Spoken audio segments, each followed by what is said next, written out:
આ મારી સાથે બનેલી સત્ય ઘટના છે, તો અંત સુધી જરૂર જોજો. રહસ્ય જાણીને તમે પણ ચોંકી જશો. જાણી જોઈને મેં એવા કપડાં પહેર્યા જે કદાચ હું ક્યારેય જીવનમાં પહેરવાનું વિચારી પણ ના શકું. અને આ બધાની પાછળ મેં એક મકસદ છુપાયેલો હતો. મારે ઇમ્તિહાન લેવું હતું. મારો નોકર મારી સાથે કેટલો વફાદાર છે, અને પછી એક સાંજે મારા નોકરે બધી હદ વટાવી દીધી. અને જે કાંઈ થયું તે મારા માટે વિશ્વાસ કરવા જેવું નહોતું. મારું નામ નિકિતા છે, અને હું ખૂબ જ વધારે સુંદર હતી. જે મને જોતું તે પાગલ થઈ જતું હતું. મારી સુંદરતાના વખાણ આખા સમાજમાં થતા હતા. કોઈ પણ વ્યક્તિ એકવાર મને જોતો તો તે પાપડો પલકાવવાનું પણ ભૂલી જતો. પરંતુ હું કિસ્મતના મામલામાં ખૂબ જ બદનસીબ સાબિત થઈ હતી. પૈસાની પણ કોઈ કમી નહોતી, કે મારી સુંદરતામાં પણ કોઈ કમી નહોતી. મારી 15 વર્ષની ઉંમર હતી, અને કોઈ પણ મને પોતાની આંખોથી જોતું ત્યારે તે નજરો ફેરવવાનું પણ ભૂલી જતું. હું ઘરેથી નીકળતી ત્યારે બધા વ્યક્તિઓની નજર મારા ઉપર જામેલી રહેતી. મારી આ જ સુંદરતાના લીધે મારા માતા પિતાને મારી ચિંતા થવા લાગી હતી. મારા માતા પિતા એમ પણ જલ્દીથી જલ્દી મારા લગ્ન કરીને તેમની જવાબદારી પૂરી કરવા માંગતા હતા. હકીકતમાં હું એક ખૂબ જ સારી ફેમિલીમાંથી હતી, જ્યાં કોઈ પણ આઝાદ જિંદગી જીવવા માંગતું હતું. અને મારા માતા પિતા પણ મારા લગ્ન પછી આવી જ એક આઝાદ જિંદગી જીવવા માંગતા હતા. મારા માતા પિતાએ તેમના એક કારોબારી મિત્રના પુત્ર સાથે મારો સંબંધ નક્કી કરી નાખ્યો, અને 16 વર્ષની ઉંમરમાં જ મારા લગ્ન કરી દીધા. અને હું લગ્ન કરીને મારા પતિના મોટા બંગલામાં આવતી રહી. મારા પતિ પર ખૂબ જ સુંદર હતા. અમે બંને એકસાથે ઊભા હોય ત્યારે લોકોની નજર અમારી ઉપર ચોંટીને રહેતી. દરેક લોકો અમારી જોડીની ખૂબ જ તારીફ કરતા અને નજર લગાવતા, અને હું સાંભળીને ખુશીથી પાગલ થઈ જતી કે ભગવાને મારા ભાગમાં બધી ખુશીઓ લખી દીધી છે. મારા માતા પિતાના ઘરે તો હું એકલતાનો શિકાર રહી હતી, પણ હવે મને રાહુલના પ્રેમે પૂર્ણ કરી દીધી હતી. પરંતુ હું એ ભૂલી ગઈ હતી કે સુખ દુઃખ પણ જિંદગીનો એક ભાગ હોય છે. મારા અને રાહુલના લગ્નના 4 વર્ષ થવાના હતા, પરંતુ ભગવાને અમને સંતાનની ખુશી નહોતી આપી. મારા સાસુ સસરા ઘણી વખત સંતાનની ઈચ્છા વ્યક્ત કરતા હતા, અને મારા સાસુના વ્યવહારમાં ઘણો બધો બદલાવ પણ આવી ગયો હતો. અને 4 વર્ષમાં તેમનું વર્તન પહેલાં જેવું નહોતું રહ્યું.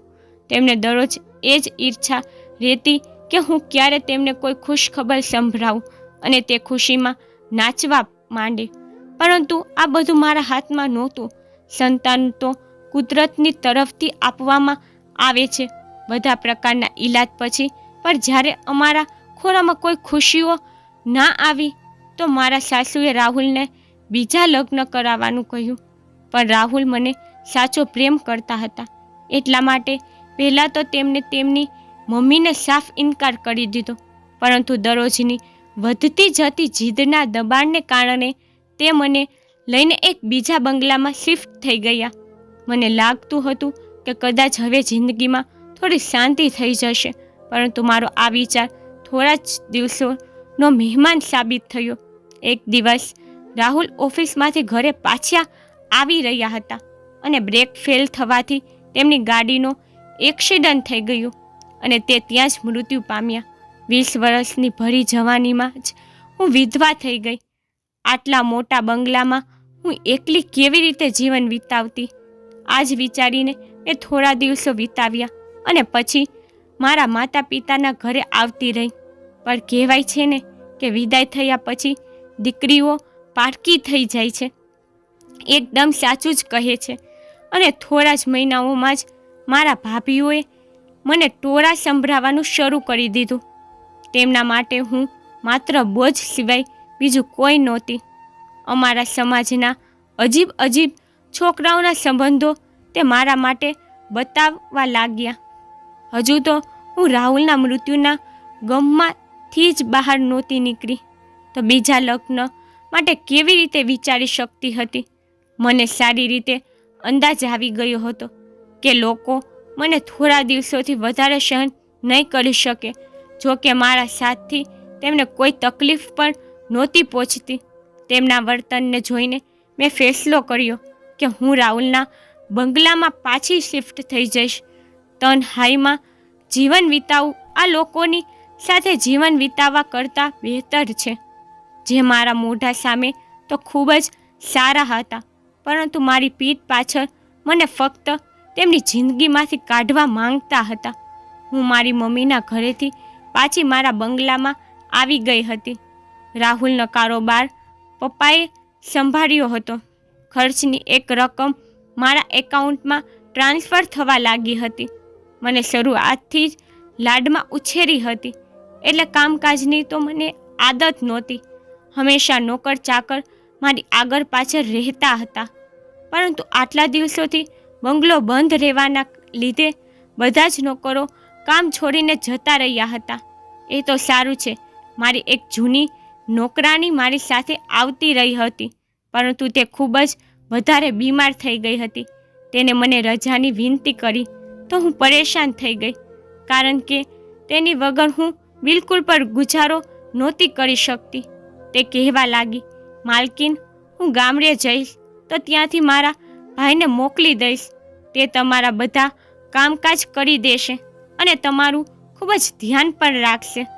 મેં તેને કહ્યું કે પહેલાં તારા ભાઈને બોલાવ, પછી ગામડે જતી રહેજે, જેથી તું તારા ભાઈને કામ બતાવી શકે.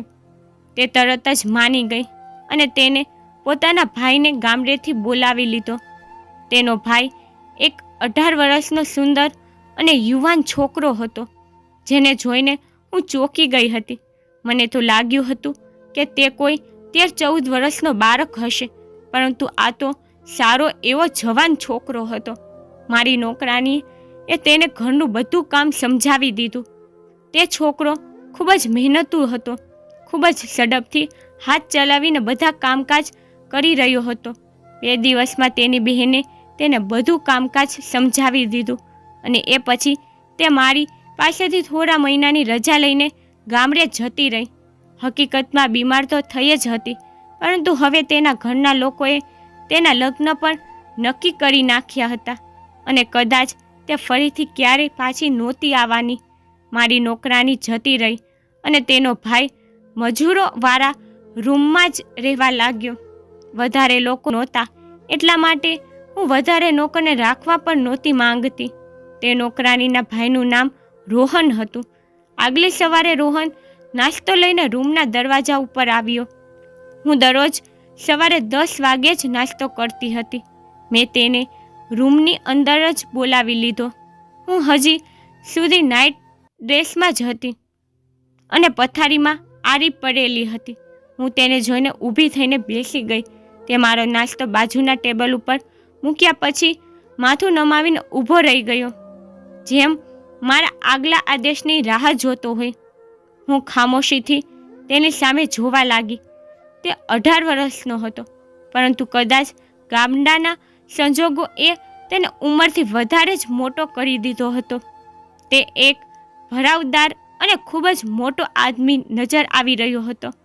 ના જાણે અચાનક જ મને તેની હાજરીથી ગભરાટ મહેસૂસ થવા લાગી, કારણ કે આટલા મોટા બંગલામાં તે મારી સાથે એકલો હતો અને દૂર દૂર સુધી કોઈ નહોતું. આ વિચારીને જ મને બીક લાગવા લાગી હતી કે હું પણ જવાન છું અને એમ પણ મારી સુંદરતા ઉપર તો ઘણા વ્યક્તિઓ મળતા હતા. ક્યાંક રોહનની નિયત બદલાઈ ના જાય. મેં કંઈ પણ વિચાર્યા વગર જ એક જવાન છોકરાને મારી પાસે રાખી લીધો, જ્યારે મારે આ વાતનું ધ્યાન રાખવું જોઈતું હતું, કારણ કે હું પોતે એક જવાન વિધવા છું અને આટલા મોટા ઘરમાં એકલી છું. મેં રોહનને દિવસના ઘણા બધા કામ બતાવી દીધા હતા અને તે તરત જ કામે વળગી ગયો હતો. પરંતુ મારા દિલ અને દિમાગમાં એ જ સવાલ આવી રહ્યો હતો. મેં વિચાર્યું હતું કે કોઈ ભરોસાવાળી નોકરાનીની વ્યવસ્થા કરી લઈશ અને પછી રોહનને કાઢી મૂકીશ. મને મારા ઘરેથી આવ્યાના ઘણા દિવસો થઈ ગયા હતા, પરંતુ મારા ઘરેથી હજુ સુધી કોઈ મને મળવા માટે નહોતું આવ્યું. મારા માતા પિતા તેમના પૌત્ર પૌત્રીમાં એટલા બધા વ્યસ્ત હતા કે કદાચ તેમને મારી એકલતાનો અહેસાસ પણ નહોતો. સાસરીવાળા લોકો તો પહેલેથી જ મને નાપસંદ કરવા લાગ્યા હતા. તેમના માટે હું હોઉં કે ના હોઉં બધું જ બરાબર હતું. મને સમજમાં નહોતું આવતું કે નવી નોકરાની માટે કોને કહું. અને પછી સંયોગથી એ જ દિવસે મારી એક જૂની બેનપણી મને મળવા માટે આવતી રહી, જે લગ્ન પછી બહાર શહેરમાં જતી રહી હતી અને હવે રજાઓમાં પાછી આવી હતી. તો તેને મારા વિધવા થયાની ખબર પડી હતી. હું તેને ઘરે લગાવીને ખૂબ જ વધારે રડી. મારા બરબાદીની વાત સાંભળીને તે પર ખૂબ જ દુઃખી થઈ ગઈ હતી. ઘણા સમય સુધી અમે બંને આવી જ રીતે વાતો કરતા રહ્યા અને પછી મેં તેને કહ્યું કે હું મારા ઘરના કામકાજ માટે એક ભરોસાવાળી નોકરાનીને શોધી રહી છું. રોહનને જોઈને તે કહેવા લાગી, આ છોકરો છે તો ખરો અને કામ પણ સારું કરી રહ્યો છે, તો પછી તારે શું જરૂર છે નવી નોકરાની શોધવાની? મેં તેને મારા મનમાં આવવાવાળા સવાલો વિશે જણાવ્યું તો કહેવા લાગી, નિકિતા, તું પણ શું બેવકૂફ જેવી વાતો કરે છે. પોતે જ કહું છું કે તેની બહેન વર્ષોથી તારી વફાદાર નોકરાની છે અને રોહન પર ખૂબ જ શરીફ છે અને પાછી પોતે જ પરેશાન પર થઈ રહી છે. મારું માનતી હોય તો નવી નોકરાનીની મુશ્કેલીમાં ના પડ. આજકાલની નોકરાની કોઈ કામ નથી હોતે તો ફક્ત ઘણી બધી રજાઓ પાડે છે અને બીજી વાત એ કે એક ઘરની ખબર બીજા ઘરમાં પહોંચાડી દે છે. તું તો એમ પર એકલી રહે છે. ભગવાન ના કરે કે તને તે નોકરાની કોઈ નુકસાન ના પહોંચાડી દે. મારી બેનપણીની વાત સાંભળીને તો હું વધારે પરેશાન થઈ ગઈ. તે બરાબર તો કહેતી હતી. રોહન ઉપર તો હું એમ પર ખૂબ જ વધારે ભરોસો કરતી હતી, પરંતુ એકદમ નવી નોકરાની ઉપર કેવી રીતે ભરોસો કરી શકતી હતી? જતાં જતાં તે કહેવા લાગી કે જો એવું જ હોય તો રોહનનો ટેસ્ટ લઈ લે. દૂધનું દૂધ અને પાણીનું પાણી થઈ જશે. તેની વાત મને થોડી સમજ પડી ગઈ હતી. તેની સલાહ મને ઠીક જ લાગી હતી. મેં વિચાર્યું કે હું એકવાર રોહનનો ટેસ્ટ લઈ લઉં અને જો તે પાસ થઈ જશે તો હું તેને હંમેશા માટે મારી પાસે રાખી લઈશ, કારણ કે તે બંગલાને છોડવાનો અને બીજા લગ્ન કરવાનો મારો કોઈ ઈરાદો નહોતો. એમ પણ મને એ વાતનો યકીન આવી ગયો હતો કે કુદરતે મારા નસીબમાં સંતાન નથી લખ્યું, તો પછી બીજા લગ્ન કરીને પણ મને શું મળતું? એટલા માટે મેં એકલા જિંદગી વિતાવવાનો ફેસલો કરી લીધો હતો અને મારા આ ફેસલાને લીધે મારા માતા પિતા મારાથી દૂર થઈ ગયા હતા. તે બંને જલ્દીથી જલ્દી મારા બીજા લગ્ન માટે દબાણ કરી રહ્યા હતા અને મેં ચોખ્ખું કહી દીધું હતું કે હવે મારી જિંદગીમાં બીજા કોઈ પુરુષની કોઈ જગ્યા નથી. મેં એકલું રહેવાનો ફેસલો પણ કરી લીધો હતો અને રોહનનું ઇમ્તિહાન લેવાનું પણ વિચારી લીધું હતું. હું પૈસા અને ઇજ્જત બંને મામલામાં ટેસ્ટ લેવા માંગતી હતી. એટલા માટે સાંજના સમયે મેં જાણી જોઈને ખૂબ જ વધારે પૈસાથી ભરેલી બેગ રસોડામાં મૂકી દીધી અને પોતે પોતાના ઘરમાંથી બહાર જવા નીકળી ગઈ. હું જોવા માંગતી હતી કે આ તે બેગ સાથે શું કરશે. 2 કલાક સુધી હું બજારમાં ફરતી રહી. ઘરનો જે પણ જરૂરી સામાન લેવાનો હતો તે લઈને હું ઘરે પહોંચી તો તે બેગ ત્યાં જ હાજર નહોતી. રોહન પણ મને ઘરમાં ક્યાંય નજર નહોતો આવ્યો. મારું હૃદય ખૂબ જ ઝડપથી ધડકી રહ્યું હતું.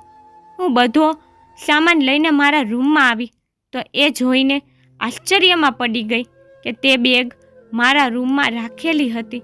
જલ્દીથી મેં તેને ખોલીને જોયું તો તેમાં બધા પૈસા જેમ હતા એમ જ હાજર હતા.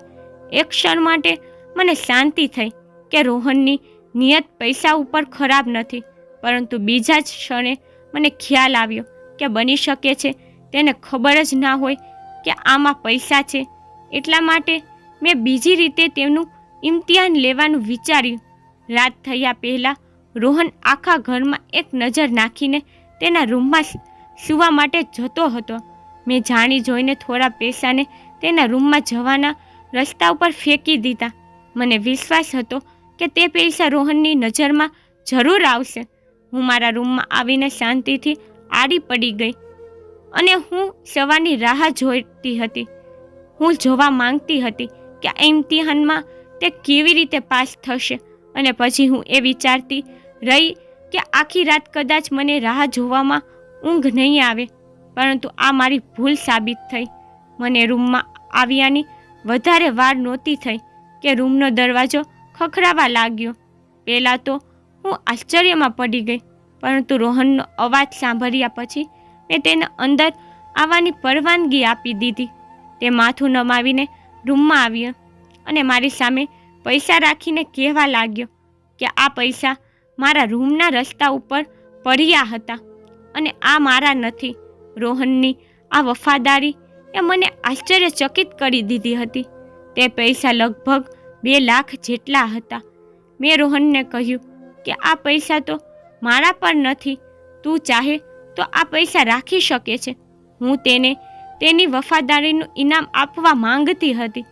રોહન હાથ જોડીને કહેવા લાગ્યો, મેડમ, હું મહેનતની કમાણી ખાઉં છું. હું નથી જાણતો આ પૈસા તમારા છે કે બીજા કોઈના, પરંતુ આ મારા પૈસા નથી. એટલા માટે હું તેને કોઈ પણ સંજોગોમાં નથી રાખી શકતો. તે ખાલી હાથે પાછો જતો રહ્યો અને પૈસા મારી સામે પડેલા રહી ગયા. મારું મન એ વાત ઉપર રાજી થઈ ગયું હતું કે રોહનની નિયત એકદમ ચોખ્ખી છે અને તે ક્યારે પણ મારી કોઈ કિંમતી વસ્તુને હાથ પણ નહીં લગાવે. હવે ફક્ત એક જ વસ્તુ રહી ગઈ હતી અને તે હતી મારી સામે ઇજ્જત. હું હજુ પણ જવાન હતી અને તે પર જવાનીના ઉંમરે પગ મૂકી ચૂક્યો હતો. આમાં અમારું એક સાથે બંગલામાં રહેવું ઠીક નહોતું. આ વાત હું પણ જાણતી હતી, પરંતુ હું કોઈ અજાણી વ્યક્તિને મારી સાથે નહોતી રાખવા માંગતી. અને રોહન આ ઇમ્તિહાનને પાર કરી શકે તો તે હંમેશા માટે મારો વફાદાર બની જતો. અને એ જ વિચારીને મેં લાલ રંગની સાડી પહેરી અને મેકઅપ કરી લીધો. જો કે વિધવા થયા પછી મેં ક્યારેય પણ આટલો મેકઅપ નહોતો કર્યો. મેં એક નજર દર્પણ ઉપર નાખી તો હું હદથી વધારે સુંદર લાગી રહી હતી. મારી નજરો પોતાની જ સુંદરતાને નજર લગાવી રહી હતી. તો રોહન કેવી રીતે મારી આ સુંદરતાને સહન કરી શકતો હતો?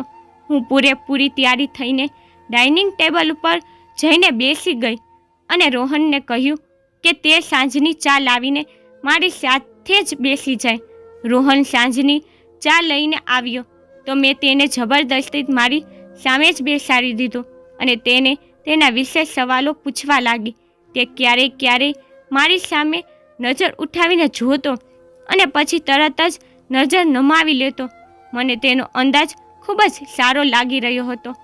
તેને એકવાર પણ નજર ભરીને મને નહોતી જોઈ. રોહન મારા બધા સવાલોના જવાબ ખૂબ જ સારા વર્તનથી આપી રહ્યો હતો. એવું લાગી રહ્યું હતું કે જેમ ઇજ્જતદાર અને સ્વાભિમાન હોય. સાચું તો એ જ હતું કે હું રોહનના વ્યક્તિત્વના લીધે બેફિકર થઈ ગઈ હતી. તે ખરેખર એક ખૂબ જ સારો માણસ હતો, પરંતુ હું થોડા દિવસ હજુ તેનું ઇમ્તિહાન લેવા માંગતી હતી. એટલા માટે દરરોજ નવા કપડાં પહેરતી હતી અને ક્યારેક તેને બેઠક રૂમમાં મારી પાસે બેસાડી દેતી હતી અથવા તો ક્યારેક ગાર્ડનમાં બેસાડતી હતી. એકવાર રાતના સમયે હું તેના રૂમ પાસે પહોંચી ગઈ અને તેને બૂમ પાડીને બહાર બોલાવ્યો તો તે તરત જ આવતો રહ્યો.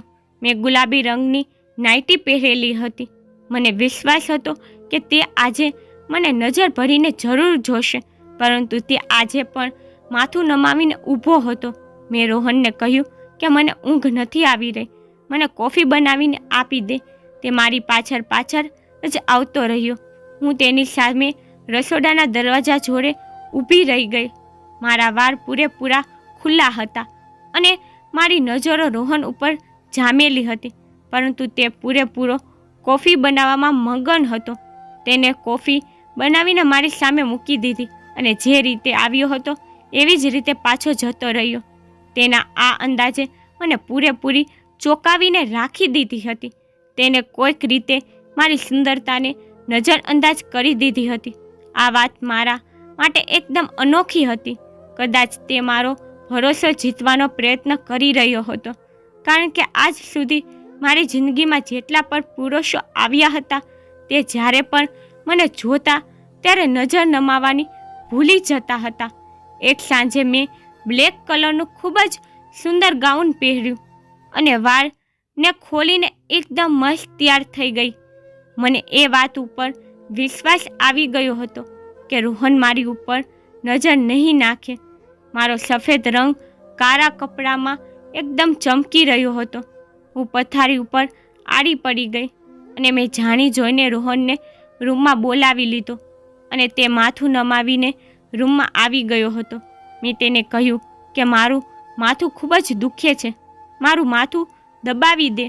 તો તે મારી નજીક આવીને બેસી ગયો અને તેના હાથેથી મારું માથું દબાવવા લાગ્યો. હું મનમાં ને મનમાં વિચારી રહી હતી કે બસ હવે રોહનનું ઇમ્તિહાન પૂરું થઈ ગયું છે. તે ખૂબ જ સારો વ્યક્તિ છે અને હવે મારે તેને અજમાવવાની કોઈ જરૂરત નથી. પરંતુ અચાનક જ રોહને કંઈક એવું કહ્યું કે મારા હોશ ઉડી ગયા. તે પૂરેપૂરો બેકાબૂ થઈ ગયો હતો અને તેને મારા પગ પાસે પડેલી ચાદર ઉઠાવીને મારા શરીર ઉપર નાખી દીધી અને મારાથી દૂર જઈને ઊભો રહી ગયો અને તે નજર નમાવીને કહી રહ્યો હતો કે મેડમ, હું હવે તમારી પાસે કામ નહીં કરી શકું. હું એક શરીફ અને ઈમાનદાર છોકરો છું અને પોતાની ઉપર કાબૂ રાખું છું, પરંતુ તમારી આ હરકત અને આ કપડાં મને મારા ઈમાનથી ભટકાવી રહ્યા છે. હું એક પુરુષ છું અને કુદરતી રીતે હું વિરોધીની જેમ પગલું ભરું છું, પરંતુ આજ સુધી મેં મારા વ્યક્તિત્વને પૂરેપૂરું બચાવી રાખ્યું છે. પરંતુ હવે આ મારા માટે ખૂબ જ મુશ્કેલ થઈ ચૂક્યું છે. હું તમે આ બંગલામાં એકલા રહી છીએ અને હવે મને એવું મહેસૂસ થવા લાગ્યું છે કે જેમ આપણી વચ્ચે ત્રીજો શૈતાન આવી ચૂક્યો છે. મને એ વાતની બીક છે કે અત્યાર સુધી તો મેં પોતાની ઉપર કાબૂ રાખ્યો છે, પરંતુ ક્યારેય કોઈ દિવસ હું પોતાની ઉપર કાબૂ ના કરી શક્યો અને એવી હરકત ના કરી બેસું કે જિંદગીભર પોતાની સામે નજર પણ ના મેળવી શકું. તે લાંબો ભરાવદાર પુરુષ મારી સામે ઊભો રહીને આંસુ વહાવી રહ્યો હતો અને મને મારા વર્તનને લીધે ખૂબ જ પછતાવો થઈ રહ્યો હતો. તે તો ઇજ્જતથી કામ કરી રહ્યો હતો, પરંતુ હું જ તેની સાથે ખરાબ હરકતો કરવા લાગી હતી. ના જાણે હું તેનું ઇમ્તિહાન લઈ રહી હતી કે પછી પોતાને તેની સામે પેશ કરી રહી હતી. હવે મને અહેસાસ થઈ રહ્યો હતો કે મેં કેટલી મોટી ભૂલ કરી દીધી હતી. તે સાચું જ તો કહેતો હતો. જો કોઈ કમજોર પરિસ્થિતિમાં પોતાની ઉપર કાબૂ ના રાખી શક્યો અને મારી સાથે કંઈ ખોટું કરી બેસતો તો પોતાની ઇજ્જત પણ ખોઈ બેસતી અને તેને પણ કૃપાત્ર સમજી લેતી. જ્યારે ભૂલ તો ખરેખર મારી પોતાની જ હતી. તે પાછા જવાની પરવાનગી માંગી રહ્યો હતો. મેં તેની સામે હાથ જોડી દીધા અને તેને કહ્યું કે મને માફ કરી દે. હું તો બસ તારું ઇમ્તિહાન લેવા માંગતી હતી, પરંતુ પોતે જ નિષ્ફળ થઈ ગઈ હતી. હું તેની સામે પોતાને ખૂબ જ હલકી મહેસૂસ કરી રહી હતી. રોહન કહેવા લાગ્યો, મેડમ, તમે ખૂબ જ સુંદર છો અને જવાન પણ. તમારે મારા જેવા છોકરાને નોકર રાખવાની જગ્યાએ કોઈ સારા અને સંસ્કારી પુરુષ સાથે લગ્ન કરી લેવા જોઈએ. તો મેં તેને જણાવ્યું કે હવે મારો વિશ્વાસ સંબંધો પરથી ઉઠી ગયો છે, કારણ કે હું જ્યાં રહેતી હતી ત્યાં સંબંધો અને લાગણીઓની કોઈ હેસિયત નહોતી. મારા માતા પિતા થોડા દિવસ પહેલાં જ અમુક મહિના માટે મારા મોટા ભાઈની પાસે અમેરિકા જતા રહ્યા હતા. એમ પણ જ્યાં સુધી તે અહીંયા હતા ત્યાં સુધી પણ તેમનું હોવું કે ના હોવું મારા માટે સરખું જ હતું. રોહન કહેવા લાગ્યો કે આજે નહીં તો કાલે તમારે તમારી જિંદગીમાં આગળ વધવાનું જ છે. તો હું થોડા સમય સુધી તમારી પાસે નોકર રહેવા માટે તૈયાર છું, પરંતુ તમે કોઈ બીજા નોકરની વ્યવસ્થા જલ્દી કરી લેજો. હું એક ઊંડો શ્વાસ લઈને ઊભી રહી ગઈ હતી અને હું પોતાની અજ્ઞાનતાથી એક વફાદાર નોકરને ખોઈ બેઠી હતી. હું જાણી ગઈ હતી કે તે હવે કોઈ પણ રીતે હંમેશા મારી પાસે નહીં રહે. થોડા દિવસો પછી રોહને ગામડાની એક છોકરીને મારી પાસે નોકરાણી બનાવીને રાખી દીધી હતી અને પોતે મને અલવિદા કહીને હંમેશા માટે ગામડે પાછો જતો રહ્યો હતો. આજે પણ હું જ્યારે પણ રોહનને યાદ કરું છું તો મારી આંખો ભીની થઈ જાય છે. તે આજના સમયમાં એક ખૂબ જ સંસ્કારી માણસ હતો, જેને વારે ઘડીએ મોકો મળવા છતાં પર ક્યારેય મારી ઉપર ખરાબ નજર નહોતી નાખી. એક વાત સારી રીતે સમજી ગઈ હતી કે દરેક સંબંધ અજમાવવા માટે નથી હોતા. ક્યારેક ક્યારેક આપણી અજમાવવાની રીત બીજા માણસને આપણાથી દૂર કરી દે છે. અમુક સંબંધો ઉપર અજમાવ્યા વગર વિશ્વાસ કરી લેવો જોઈએ. હું પહેલા જ દિવસથી જાણતી હતી કે આ એક સારો માણસ છે, પરંતુ તેને અજમાવવાના ચક્કરમાં હું તેને ખોઈ બેઠી હતી. મારી તમને લોકોને પણ વિનંતી છે કે પોતાના કિંમતી સંબંધોને જાણી જોઈને ક્યારેય એવી હાલતમાં ના રાખો કે જેના લીધે તેમને તમારે ખોઈ બેસવા પડે. મિત્રો, જો તમને વાર્તા પસંદ આવી હોય તો તેને લાઈક કરજો અને શેર કરજો. જો તમે મારી સ્ટોરી પસંદ આવી હોય તો વિડીયોને લાઈક શેર કરતા આવજો, અને તમે મારી ચેનલ પર નવા હોય તો મારી ચેનલને સબસ્ક્રાઈબ જરૂરથી કરી નાખજો.